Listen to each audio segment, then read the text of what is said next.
بسم اللہ الرحمن الرحیم۔ السلام علیکم ورحمۃ اللہ وبرکاتہ۔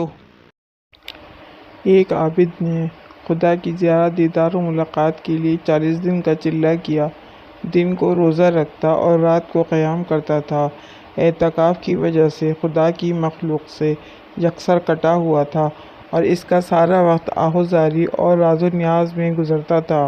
36ویں رات اس عابد نے ایک آواز سنی، شام کو تانبے کے بازار میں فلاں تانبا ساز کی دکان پر جاؤ اور اپنی مراد پالو۔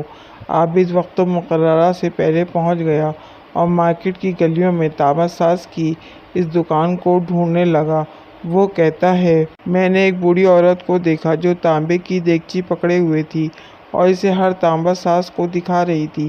اسے وہ بیچنا چاہتی تھی۔ وہ جس تانبا ساز کو دیگچی دکھاتی وہ اسے تول کر کہتا 4 ریال ملیں گے۔ بڑھیا کہتی 6 ریال میں بیچوں گی۔ کوئی تانبا ساز اسے 4 ریال سے زیادہ دینے کو تیار نہ تھا۔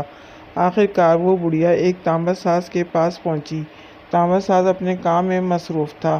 بڑھیا نے کہا، میں یہ برتن بیچنے کے لیے لائی ہوں اور اسے 6 ریال میں بیچوں گی، کیا آپ 6 ریال دیں گے؟ تانبا ساز نے پوچھا، صرف 6 ریال میں کیوں؟ بڑھیا نے دل کی بات بتاتے ہوئے کہا، میرا بیٹا بیمار ہے، حکیم نے اس کے لیے نسخہ لکھا ہے جس کی قیمت 6 ریال ہے۔ تانبا ساز نے دیگچی لے کر کہا، ماں یہ دیگچی بہت عمدہ اور قیمتی ہے، آپ اسے بیچنا چاہتی ہی ہیں تو میں اسے 30 ریال میں خریدوں گا۔ بوڑھی عورت نے کہا، کیا تم میرا مذاق اڑا رہے ہو؟ کہا، ہرگز نہیں، میں واقعی 30 ریال دوں گا۔ یہ کہہ کر اس نے برتن لیا اور بوڑھی عورت کے ہاتھ میں 30 ریال رکھ دیے۔ بوڑھی عورت بہت حیران ہوئی اور دعا دیتی جلدی سے اپنے گھر کی طرف چل پڑی۔ عابد کہتا ہے، میں یہ سارا ماجرا دیکھ رہا تھا جب وہ بڑھیا چلی گئی۔ میں نے تانبے کی دکان والے سے کہا، چچا لگتا ہے آپ کو کاروبار نہیں آتا۔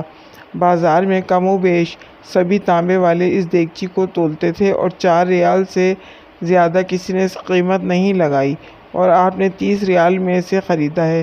بوڑھے تانبا ساز نے کہا، میں نے برتن نہیں خریدا، میں نے اس کے بچے کا نسخہ خریدنے کے لیے اسے پیسے دیے ہیں۔ میں نے 1 ہفتے تک اس کے بیمار بچے کی دیکھ بھال کے لیے پیسے دیے ہیں۔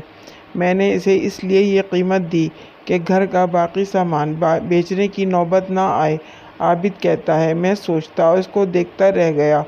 اتنے میں غیبی آواز آئی، صرف چلہ کشی سے کوئی میری زیارت کا شرف حاصل نہیں کر سکتا، بلکہ ساتھ ساتھ میری مخلوق کی خدمت بھی کرو۔